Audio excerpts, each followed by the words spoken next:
Antes de mais nada, muito boa noite. Que a paz de Jesus esteja em nossos corações essa noite, sempre e cada vez mais. A nossa conversa hoje é sobre Pedro, tu me amas, mas eu vou fazer uma introdução do contexto de por que esse tema nos surgiu.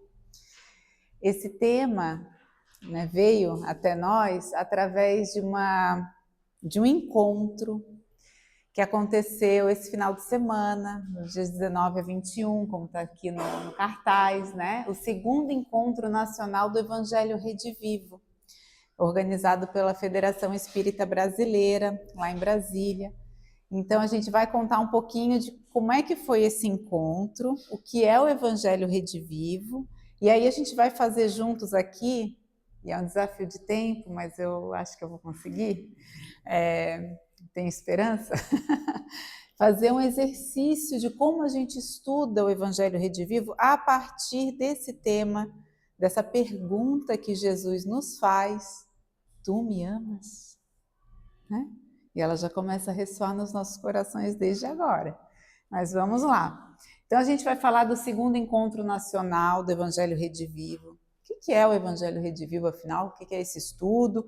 Como é que é essa metodologia? Um pouquinho do histórico desse estudo na doutrina espírita e sobre a bandeira desse estudo, que é o conhecer, meditar, sentir e viver. E aí a gente vai entrar no Tu Me Amas. Então esse encontro do Evangelho Rede Vivo aconteceu em Brasília esse final de semana. Então aqui está o grupinho que participou desse encontro, dá para ver. E foi tão interessante essa foto que foi assim, como foto de um grupo grande, gente? Vocês já devem ter passado por essa experiência nas fotos de família, com os amigos, no trabalho. Não dá para organizar muito não, vai juntando gente, e vem mais para cá, e agora não coube, vem aqui para frente, aquele negócio. Aí o pessoal se espantou, na imagem não dá para ver tão bem, mas assim na foto dá para ver que parece a bandeira do Brasil, de longe. E daí se inverte a foto, parece um coração, ficou bem interessante. Então, a gente teve 290 participantes nesse encontro, de todos os estados, tinha gente lá do Amazonas, de Roraima, até de Santa Catarina, tinha gente de todos os lugares e também de outros países. O Evangelho Rede Vivo hoje está presente, além do Brasil, em 11 países da América Latina e da Europa. Então tinham pessoas do Uruguai, de outros lugares também. Foram 3 dias esse encontro de preces, palestras, estudos, arte e vivências, organizados para a formação e a conexão e uma união mesmo das pessoas que participam dos grupos de estudo, pelo Brasil todo e fora do país. Então, nesse encontro também foi lançada a música oficial do Evangelho Rede Vivo, que é muito linda. Depois eu convido vocês a estar lá no Spotify, dá para ouvir. Presença ativa dos organizadores do Evangelho Rede Vivo, as pessoas que trouxeram para a materialidade esse estudo na nossa doutrina, que foi a Marta Antunes, estava lá os 3 dias com a gente, já mais recuperada, fisicamente, assim. O Severino Celestino, um professor pós-doutor em teologia, um estudioso da nossa doutrina e de religiões como um todo, então ele traz um olhar muito interessante, histórico e completo, para esse estudo. Então ele e a Marta fazem uma dobradinha muito bonita, que faz parte do Evangelho Rede Vivo, que é a parte mais, vamos pensar assim, histórica e técnica, e uma parte espiritual, emocional, Então é uma combinação muito interessante desse time que trouxe para a gente o Evangelho Rede Vivo, e a equipe de divulgação da FEB também estava lá, o Carlos Campetti, o Geraldo Campetti. E nós também tivemos nesse encontro algo que nos tocou profundamente, a participação da organização, dos organizadores do Evangelho Rede Vivo, do plano espiritual. Porque a gente sabe que nada que é feito no planeta Terra é feito porque assim, veio daqui, assim, ideia de alguém, que dirá um estudo sobre o Evangelho de Jesus. Então a gente sabe que com certeza tem incentivos e orientações que vêm do alto, que vêm da espiritualidade superior. E nós tivemos 4 cartas recebidas lá na FEB, na quinta-feira, o estudo começou na sexta, né, o encontro, na quinta anterior, então o grupo mediúnico da FEB recebeu 4 cartas da espiritualidade. Uma delas do Bittencourt Sampaio, que é o patrono do Evangelho Rede Vivo, né? Foi uma informação, depois eu vou contar um pouquinho mais do histórico para vocês. A Cecília Rocha, uma trabalhadora da FEB de muitos anos, né? Segue em contato com esse trabalho do Evangelho Rede Vivo. Também Gesiel nos mandou uma mensagem muito bonita, um chamado de urgência para a gente estudar o Evangelho de Jesus e viver esse Evangelho e praticar. Gesiel é esse espírito que nós conhecemos aqui como São Estevão, né? Ou Estevão, né? Na obra Paulo e Estevão a gente conhece mais da vida de Gesiel, né? E Estevão, né? Que é o irmão de Abigail, né? Que tem todo o histórico e foi um espírito que foi fundamental para a transformação de Saulo em Paulo, né? Para que Paulo, enfim, passasse a levantar e seguir, erguer enfim, e propagar as ideias de Jesus, né? Então, Gesiel é esse espírito tão importante para todos nós, estava lá presente também, assim como Aurelius Agustinos, né? Como ele assinou a mensagem, Santo Agostinho também nos manda uma mensagem profunda, que vai ser publicada na próxima edição da revista Reformador. Então, nós vamos ter contato, né, com essa mensagem também, quem quiser. E foram momentos muito emocionantes, assim, da chegada ao local, em que a gente, como a gente entra aqui na casa e sente, assim, vibracionalmente algo diferente, né? Lá também a gente sente, chegando na FEB, algo vibracionalmente diferente, como em qualquer lugar em que exista a presença, né, do amor, né? Então, chegando lá, a gente sente essa atmosfera diferente e, ok, a gente está acostumado a sentir essa atmosfera diferente, entrando aqui toda semana, em vários lugares, né? Mas foi interessante ouvir o relato da Marta, que vai à FEB sempre, dizer que para ela, aquele momento, naquele dia, a entrada dela na FEB foi diferente para ela. Ela sentiu assim, opa, hoje está diferente aqui, tem companhias novas aqui.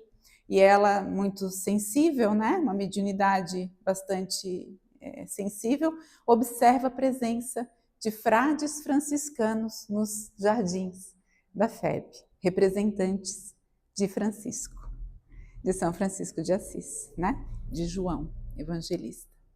E a mensagem, o tema do encontro, Pedro, tu me amas? Registrado por João. Só ele, como evangelista, registrou esse momento de troca entre João e Pedro. Que ele participou também, a gente vai ver. Né? Então, Marta registra essa presença e é muito interessante as respostas da natureza ao longo desse encontro, que a gente sabe quão São Francisco é, né? E assim é, né? João é assim, essa figura que encanta todos os seres e que ama todos os seres como igual, como irmãos, né? E em momentos em que Marta estava já no encerramento do encontro no domingo falando de João, os sabiás das árvores queriam entrar pelas janelas, gente, sem brincadeira, assim, do salão. Foi muito interessante. E aí ela muda de assunto, os assuntos já não é mais João, os sabiás já se aquietaram, já ficaram na árvore bonitinhos. Então, são momentos assim que a gente que está lá presta atenção nesses detalhes e fica assim meio extasiado, né? Meio... Enfim, a mensagem do Cristo precisa ser conhecida, meditada, sentida e vivida. Quem nos traz essa mensagem, esse chamado, Emmanuel registra, né, no livro Renúncia, vem através de Alcione. Alcione é um espírito também muito iluminado, né, e a gente tem a presença dela em algumas obras de Emmanuel, né, e no Renúncia mais fortemente, e Alcione nos faz esse registro num momento em que ela estuda o Evangelho. Ela, então, com o padre, né, que era Emmanuel, né, encarnado naquela época, eles juntos, fazem um estudo da Bíblia, do Novo Testamento. E a forma como eles estudam é o que ela registra aqui, lá na obra. A mensagem do Cristo precisa ser conhecida, ou seja, a gente precisa conhecer Jesus, meditada, ou seja, precisamos refletir a respeito dessa mensagem, sentida, então temos que trazer a mensagem ao nosso coração e vivida. né? Que é o nosso grande, a necessidade que nós temos todos de dar esse salto, né? De viver, colocar em prática esse amor que Jesus nos ensinou. Então, Alcione faz esse registro e essa frase, gente, passa a ser a grande bandeira e o norteador de um estudo, que é o estudo do Evangelho Redivivo, que inicia em 2017, eu vou trazer aqui um pouquinho desse estudo e depois do histórico, tá? É um estudo que tem como finalidade estudar os 27 livros que se encontram codificados no Novo Testamento de acordo com a formatação que se segue. Então, vocês vão ver que são 9 livros, né? Interpretativo do Evangelho, né? O primeiro livro é um livro que trata da metodologia, do como estudar nessa ótica do conhecer, meditar, sentir e viver. Ensina a gente a estudar, né? E aí, do livro 2 ao livro 9, são os textos dos evangelhos, Mateus, Marcos, Lucas, João, Atos dos Apóstolos, as cartas de Paulo, as cartas de Tiago, Pedro, João e Judas Tadeu, e o Apocalipse de João, que é o mais recente. Então, é um estudo muito particular, porque ele visa, né, esse estudo, então, à luz da doutrina espírita, né, o que já traz aí não só o estudo dos versículos do Evangelho, mas dos versículos conectados com as interpretações que a gente já tem também na obra secundária, através da mediunidade de Chico Xavier, de Divaldo Franco, né, e de outros. A gente aprende a interpretar o Evangelho no seu sentido espiritual, como nos dizia Paulo, né? A gente tem que tirar o espírito da letra. Então, a gente tira o espírito da letra, que é o sentido real. Tá? O que Jesus quis dizer aqui, né? O que Jesus quis dizer aqui, né? Então, quando ele diz assim, jogue a rede para o lado direito, tem o lado prático, mas isso ficou registrado ao longo dos séculos porque tem ali um sentido profundo. Qual é o sentido profundo? Então, são esses raciocínios que a gente vai fazendo ao longo do estudo. A gente mantém o foco nos exemplos de Jesus e nos ensinamentos da sua mensagem evangélica para que a gente aprenda a exemplificá-la. E a gente se esforça para vivenciar os preceitos do Evangelho de Jesus como uma norma de conduta humana. Então, aqui tem uma diferença grande também. Não é aquele texto que eu vou conhecer, que eu vou saber como uma curiosidade histórica. É um texto que eu vou ter como um roteiro de vida.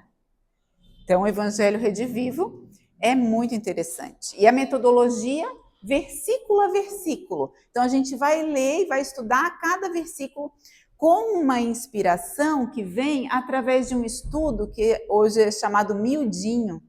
Um estudo lá de Uberaba, lá de Minas Gerais, que é conduzido até hoje, né, pela Luísa, um grupo lá de Uberaba, mas começou com o seu Honório Onofre de Abreu, né, muitos anos atrás, um estudo minucioso do Evangelho, e a equipe que hoje conduz o Evangelho Redivivo nacionalmente foi até lá, foi até Minas, estudou, fez uma formação lá na União Espírita Mineira, né? Foi aí os primórdios do que veio a se tornar esse estudo. A metodologia se baseia na dialética de Sócrates e na dialógica de Jesus. Quê? Né? Então, a dialética é aquele confronto de ideias, né? Então, o nosso grupo aqui na Casa do Evangelho Redivivo, que se reúne às segundas-feiras, né? A gente tem um dos facilitadores, é um historiador, né? Um trabalhador aqui da casa, e ele é muito engraçado até, né? O Timo está aqui, participa do estudo também, o Juan está aqui também, participa do estudo, né? O Paulo já passou ali pelo estudo também. Então, é uma figura que ele traz essas polêmicas para a gente. Opa, peraí, mas e o transformar água em vinho? Para um pouquinho, né? Como é que se dá isso? Quanta energia é necessária para fazer essa transformação? A gente vai se questionando, né? E ele diz assim, sem heresias. Né? Então, assim, faz parte. A doutrina espírita não é razão, gente? Não é ciência também? Né? Então, é a gente trazer essa racionalidade, essas perguntas honestas, né? Que a nossa mente racional traz quando a gente se depara com os textos evangélicos. E tirar deles o que tem de essencial, o que tem para nós, o que tem para eu mudar a minha vida, a minha conduta. E aí, então, tem a dialética e a dialógica de Jesus, que é esse aprendizado através do diálogo, né? Que a gente vai tendo também dentro da metodologia. E aí, o conhecer, a gente segue essa ordem aqui em cada versículo, tá?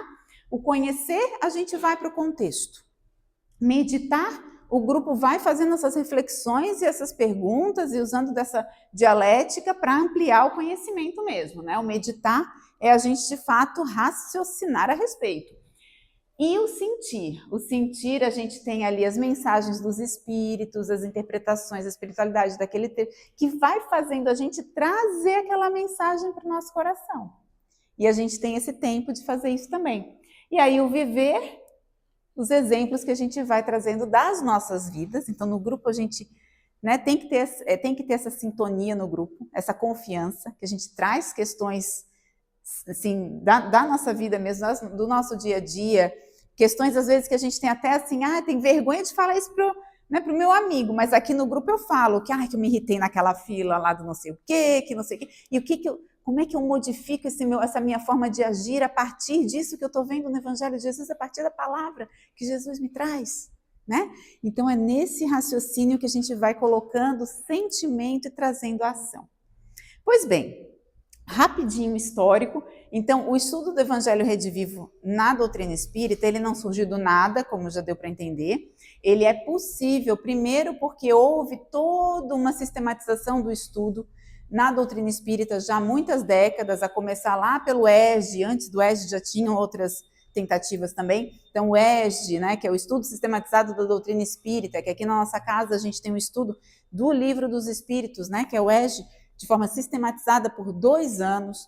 Aí a gente tem outros estudos como estudo e prática da mediunidade, né, que é o estudo do livro dos médiuns, e a prática mediúnica, mais 2 anos. Aí a gente tem os estudos avançados da doutrina espírita. Enfim, então a gente tem esse movimento na doutrina voltado para o estudo que permite um arcabouço interessante, necessário, para a gente agora se deparar no Evangelho de Jesus com outro olhar, um olhar, né, mais sistemático, mais crítico, e entender que é necessário viver esse evangelho.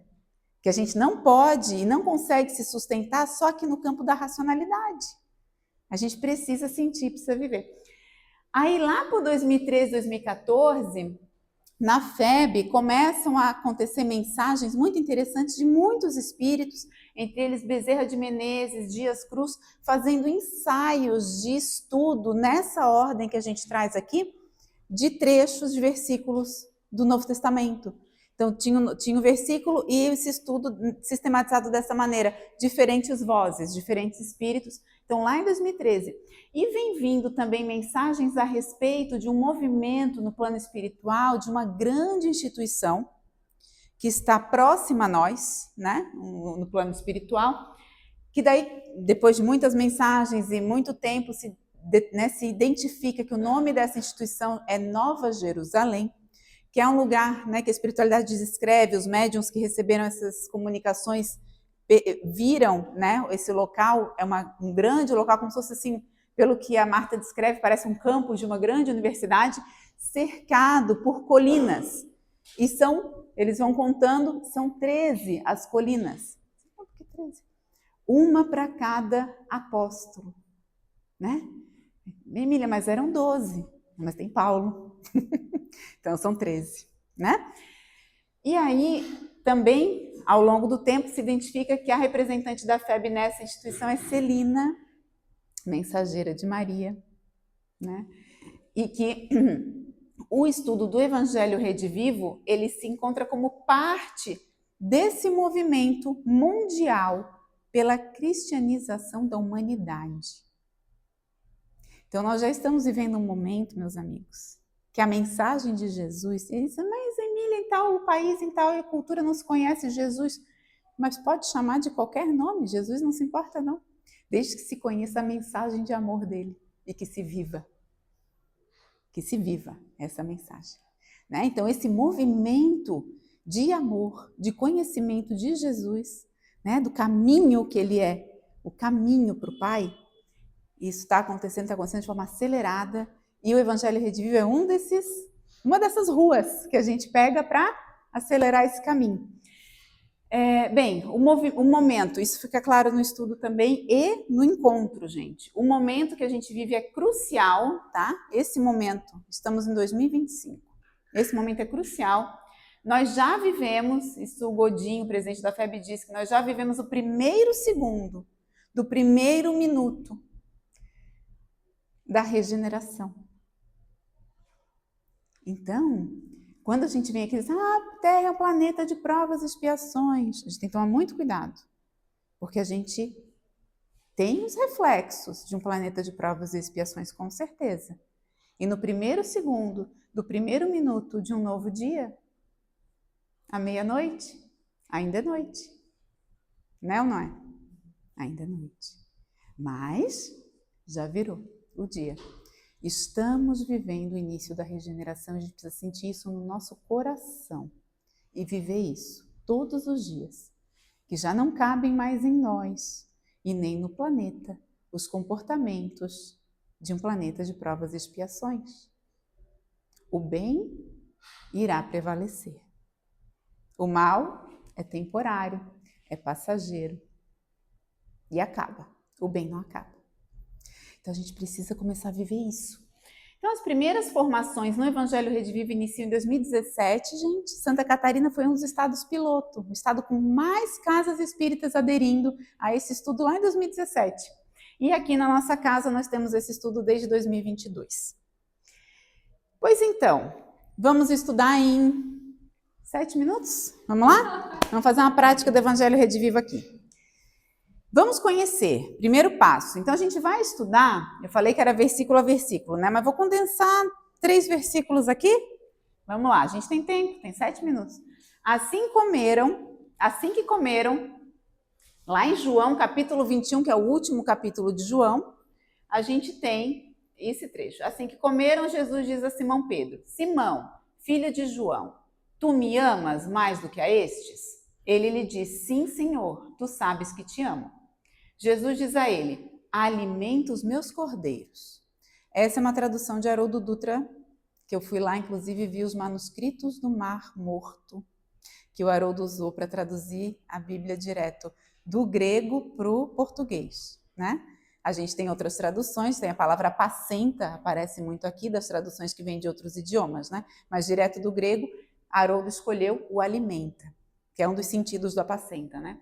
Então, Jesus diz a ele, alimenta os meus cordeiros. Novamente, ele lhe diz pela segunda vez, Simão, filho de João, tu me amas?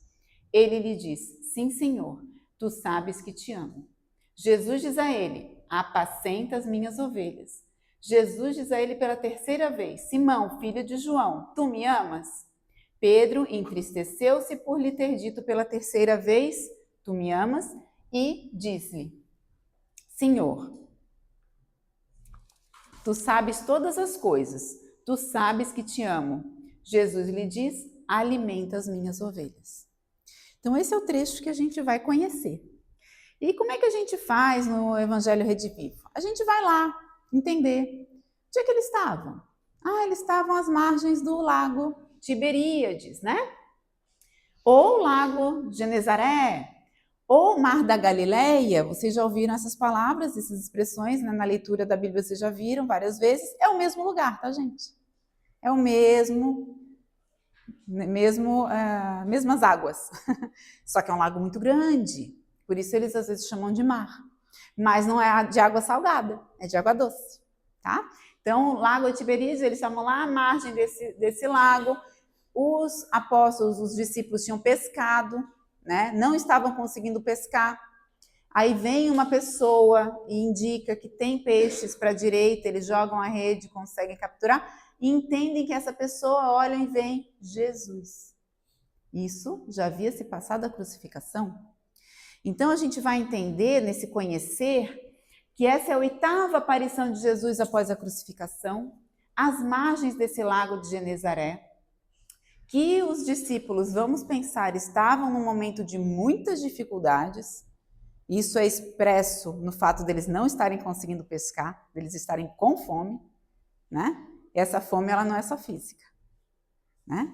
Uma fome espiritual, uma fome generalizada da ausência desse grande amigo, desse grande mestre. Essa fome que é provocada pelo medo das perseguições e algo poderia acontecer a eles, né? Então eles estavam famintos em todos os sentidos, mas Jesus não os abandona. Então era um momento de dificuldades e, gente, Pedro havia negado Jesus 3 vezes. Lembram disso? Então a consciência pesada dói o estômago também, não dói? Mais do que a fome. Então Pedro havia negado esse amigo que ele disse que ele nunca abandonaria. Ele abandonou e negou 3 vezes. Mas aí a gente pensa, então foi por isso que Jesus pergunta 3 vezes a Pedro, né? Uma para cada negação. Pedro, tu me amas? É uma interpretação, eu diria um pouco rasa, porque vamos pensar em espíritos aqui mais próximos da gente. Chico Xavier dizia que não precisava perdoar porque não se ofendia. Será que Jesus ficou triste com Pedro? Se ofendeu? Ficou magoado? Ai, quero saber se ele me ama mesmo, melindrado? Não, né? Não. Jesus estava ali como bom pedagogo, como o melhor dos pedagogos, melhor dos professores que já passou nesse planeta, fazendo um exercício de fixação ali com aquele ser que era Pedro. Ó, seguinte, você me ama? O bicho vai pegar? Você me ama? Não vai ser fácil? Você me ama mesmo? Lembra disso, então. Se alguém pergunta uma coisa pra gente uma vez, a gente lembra? Nem sempre. Se pergunta 2 vezes, maior é a chance. Agora, se alguém me perguntar 3 vezes seguidas, eu vou lembrar. Então é isso. Jesus quer trazer para Pedro aquele momento, aquele sentimento, que aquele olhinho de Jesus, no olhinho dele, imagina o que não se trocou ali naquele momento, né, gente? Que a palavra ficou registrada, mas a troca sentimental, felizmente não tinha ainda vídeo, áudio, né? Para a gente entender bem, né? Mas a gente pode imaginar o que foi aquele momento para Pedro. O que registra no coração dele, que vira a fibra ali, a força, para a hora que o bicho pegou e não foi uma vez nem 2. Né? Opa, eu amo sim, Senhor. Tu sabes que eu te amo. Aí a gente pode entrar, e a gente no grupo de estudos a gente entraria num raciocínio sobre a palavra usada. A gente diz, mas Jesus, quando pergunta a primeira vez, pergunta de ágape, que no grego é o amor incondicional, o maior dos amores, o amor nobre. E quando Pedro responde, ele responde filos, que é o amor paternal, né, filial, o amor entre irmãos. Então é um amor um pouco mais limitado. A gente chega nessas perguntas e nessas conversas, o estudo é maravilhoso, né? Mas a gente aqui vai só dar só uma passadinha. Então esse é o conhecer. A gente vai conhecendo, né? Aí a gente vai para o meditar. Olha aqui, para encaminhar o nosso meditar. Jesus não pede informação ao discípulo com respeito aos raciocínios que lhe eram peculiares. Então Jesus está ali recrutando Pedro de novo. Está recontratando Pedro. Todo mundo aqui, né, trabalha, já trabalhou, lembra como é que é a entrevista de emprego, né? Ali Jesus está fazendo uma segunda entrevista com Pedro. Está recontratando. Então, nesse recontratar, ele não fica perguntando as experiências prévias, né, as intenções, não quer se inteirar dos conhecimentos desse colaborador relativamente a ele, não reclama nem compromisso formal. Jesus não chega e diz assim, olha Pedro, vai ser assim, agora você é a pedra onde, né, a cristandade vai começar, agora é contigo, meu amigo. Jesus não fala isso para ele. Jesus pretende apenas saber se Pedro ama, deixando perceber que, com o amor, as demais dificuldades se resolvem. Se o discípulo possui suficiente provisão dessa essência divina, que é o amor, a tarefa mais dura converte-se em apostolado de bênçãos promissoras. Que foi o que aconteceu. Então Pedro vai sustentar o trabalho dele nesse amor que ele tem por Jesus e que ele vem a desenvolver por todos nós. E aí a gente vai no estudo, a gente vai, medita e fala disso, né, Timo? E não é um encontro só, tá, gente? Nós estamos em 2022, 2025, 3 anos, em cima do livro 2, que foi nosso primeiro livro de estudo. E a gente não está passando da metade do livro agora, né? E chegando lá no encontro, essa era uma das dúvidas que eu tinha para tirar com as outras pessoas, outros facilitadores de estudo, né? Digo, gente, qual é o ritmo, né? E o Carlos Campetti deixou muito claro, assim, o Evangelho Redivivo não é o estudo para uma encarnação só. Então, tudo bem, a gente vai no nosso tempo. O importante é a profundidade e a qualidade. O tempo, graças a Deus, a gente tem, né? Então a gente vai para o sentir em determinado momento do estudo, e aí a gente vai, meus amigos, lembrar da pergunta direta que Jesus fez a Pedro, e ele nos faz essa pergunta todos os dias. Tu me amas? Então a gente vai fechar os olhos em alguns momentos e até imaginar a emoção da voz do Mestre. Que emoção essa voz nos desperta quando ele nos pergunta: tu me amas? E o que a gente tem respondido para Jesus? Porque Pedro não titubeou. Sim, mestre, eu te amo. Será que a gente responderia com a mesma certeza, tão rápido, tão assertivo que nem Pedro? Aí a gente tem que sentir no nosso coração qual é a nossa resposta. Se nós estivéssemos no lugar de Pedro, e estamos, Jesus nos pergunta todos os dias por esse amor, para a gente conseguir construir e passar a viver. E aí o viver, a gente lembra do apacenta. Pedro, apacenta as minhas ovelhas, é Jesus chamando Pedro para viver esse amor. E isso equivale a dizer, irmão, sustenta os companheiros mais necessitados que tu mesmo.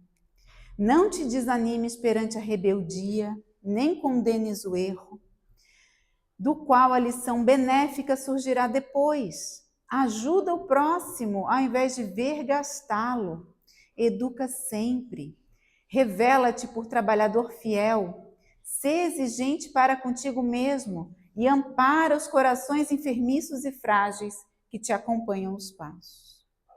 Então, quantas vezes a gente olha para o irmão e se sente desapontado? Ou a gente quer cobrar, né? Ou a gente diz que está insuficiente ou que está inadequado, a gente quer julgar. E Jesus não diz nada disso para a gente. Ele diz assim, tu me amas, apacenta. Que Haroldo traduz como alimenta. Com o que a gente tem alimentado? Né? O que a gente está dando para as ovelhas ao nosso redor? Principalmente aquelas que são mais frágeis do que a gente. Às vezes são mais frágeis na fé. Ai, Emília, mas essa pessoa tem tudo. Ninguém nessa terra tem tudo, meus amigos. O que falta ali? Que talvez eu até tenha para oferecer, né? E aí no viver, a gente vai lembrar também do finalzinho desse trecho ali, dessa troca entre Pedro e João. Terminando. Dessa troca entre Pedro... Na verdade, entre Jesus e Pedro. E João entra na esteira porque Pedro chama ele, né? Pedro é bem nós, né? Humano, demasiadamente humano, como determinou Denise Lino muito bem no livro dela sobre Pedro. Ela diz assim, Pedro é que nem nós. Pedro ouve tudo isso de Jesus, esse compromisso. Jesus chega a dar detalhes sobre como seria o desenlace de Pedro, né? A situação final de Pedro. E aí Pedro diz assim, tá, Senhor, mas por que eu? Por que não ele? Olha para João ali, feliz da vida. João, daquele jeito alegre dele, né? Devia estar tralalá, né? Ah, Senhor, eu tô aqui, ó, tá difícil para mim. Por que não esse menino aqui, cheio de energia, cheio de força? Né? Aí Jesus diz o quê? Se eu quiser que ele fique até eu voltar, que te importa tu? Segue-me tu. Olha a lição que Jesus dá para todos nós. Jesus não falava para Pedro, gente. Jesus falava para a humanidade toda, para espíritos imortais.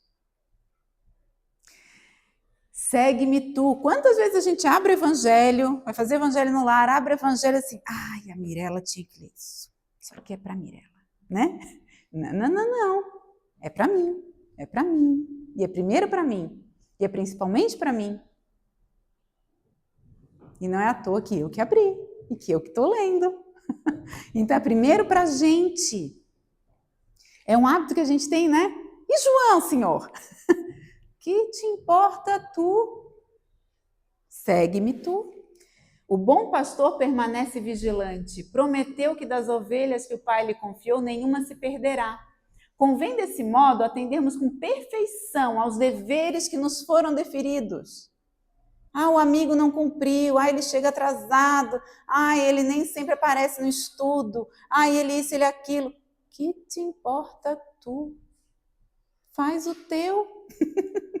Atualizando a frase de Jesus, né? A gente tem isso, faz o teu, né? Convém desse modo atendermos com perfeição os deveres. Cada qual necessita conhecer as obrigações que lhe são próprias. Nesse padrão de conhecimento e atitude, há sempre muito trabalho nobre a realizar. Se um irmão parece desviado aos teus olhos mortais, faz o possível por ouvir as palavras de Jesus que o pescador de Cafarnaum, né? Que te importa a ti, segue-me tu. Então a gente tem esses convites o tempo todo do Evangelho para viver. E aí no estudo a gente vai fazendo trocas. Ah, nessa situação da minha vida, eu estava precisando disso, vou botar em prática essa semana. E aí o outro volta e diz, ó, gente, daquele estudo lá da semana passada eu mudei isso aqui. E a gente vai aos pouquinhos, se burilando, fazendo a nossa reforma íntima, no caminho reto. Porque todo mundo vai fazer reforma íntima, tá? Todo mundo. Um dia todos nós seremos anjos, né? Agora, a gente pode ser anjo mais rápido, pode ser mais devagar, né?